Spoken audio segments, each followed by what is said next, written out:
Au Centre international de l'artisanat de Yaoundé, au Cameroun, se trouve la boutique de Papa Joseph Mela qui confectionne les vêtements culturels de 4 régions du Cameroun, à savoir l'Ouest, le Nord-Ouest, le Sud-Ouest et le Centre.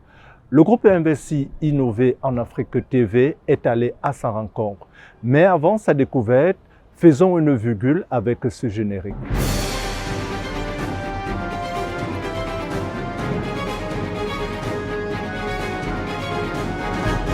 C'est ici que se trouve Santa Art Créatif, la boutique de vêtements traditionnels de ce monsieur que vous voyez à l'écran. Bonjour et soyez le bienvenu. C'est Papa Mela qui fait les tenues traditionnelles de 4 ères culturelles. Nous, on est dans les habits traditionnels nord-ouest, Bamenda. On fait pour l'ouest et pour le centre. Des fois, il y a pour le Sawa aussi. Papa Joseph Mela exerce cette activité depuis plus de 30 ans. Jadis, il était commerçant. Après avoir fait faillite, il décide de se lancer dans l'artisanat, notamment la confection des habits traditionnels.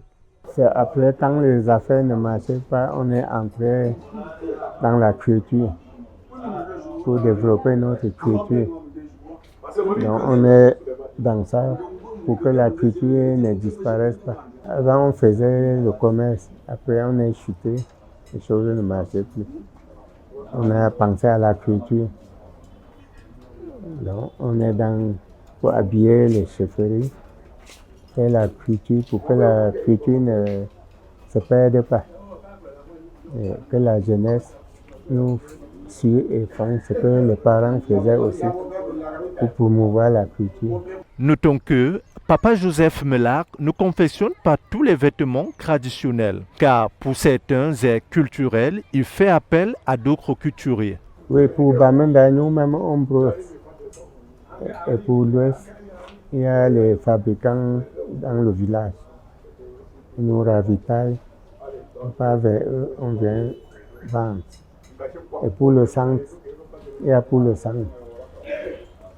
Nous-mêmes, on coupe sur place.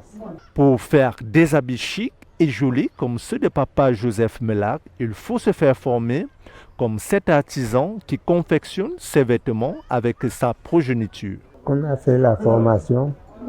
Après la formation, on est parti prêter un peu le fonds à la réunion du village pour lancer. C'est comme ça on est jusqu'à nos jours. On travaille en famille avec tous les enfants et d'autres enfants du quartier viennent apprendre.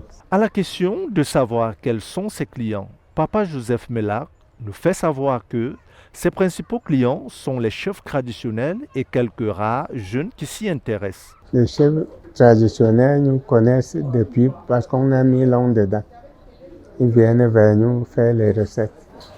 Des fois, quand ils ont les cérémonies dans leur chefferie, ils viennent nous visiter. Il y a les jeunes aussi qui s'habillent pour le nord-ouest. Les prix des vêtements traditionnels varient en fonction de plusieurs critères, parmi lesquels la qualité du tissu et la classe sociale du vêtement. Les prix varient suivant le client devant nous. Donc il y a les petits prix, il y a les prix pour les grands chefs, il y a pour les notables. Voici les vêtements traditionnels qu'on retrouve à Santa Art Créatif. Il y a le Togo, il y a le Ndop, il y a le Obo pour le sang. Et le Sawa porte le pagne avec une chemise. Comme toute activité, Papa Joseph Mela fait face à de nombreuses difficultés à l'endroit de ses clients. C'est quand certains prennent à crédit, ne parviennent pas à rentrer payer. Beaucoup fuient avec l'argent et on a des problèmes pour le fonds, pour bien travailler.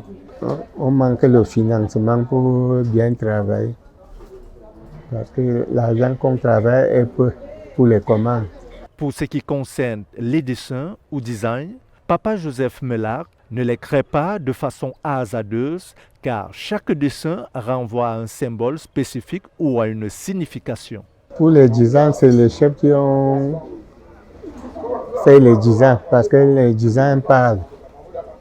Il y a les designs pour appeler la population. C'est le Togo qui est uniquement pour les grands chefs. Le reste, c'est n'importe qui peut porter.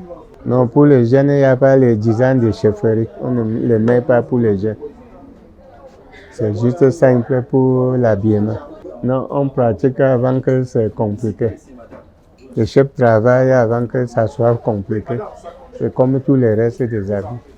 Cette activité nourrit son nom car celle-ci a contribué à l'éducation scolaire de ses enfants. On a fait fréquenter les élèves. Souvent, ils n'ont pas d'emploi. Ils ont tout. Ils ont fait le concours. Personne n'a réussi. On travaille ensemble avec eux. On a juste pu avoir le terrain, mais on n'a pas construit. Papa Joseph Melak a déjà formé de nombreux jeunes qui aujourd'hui sont leurs propres patrons et emploient également de nombreux jeunes. C'est la raison pour laquelle il n'a pas manqué de donner ce conseil aux jeunes qui veulent faire carrière dans cette activité. Oui, on les forme depuis des années et pas créer aussi des emplois. Ils ont aussi leur atelier comme nous là. D'autres sont à Douala et à Bafta, même à Bamenda. Pour aller plus loin dans cette activité, Papa Joseph Melak sollicite l'aide de son gouvernement. Si le gouvernement peut nous soutenir, on serait très fiers pour résoudre nos problèmes qui nous préoccupent.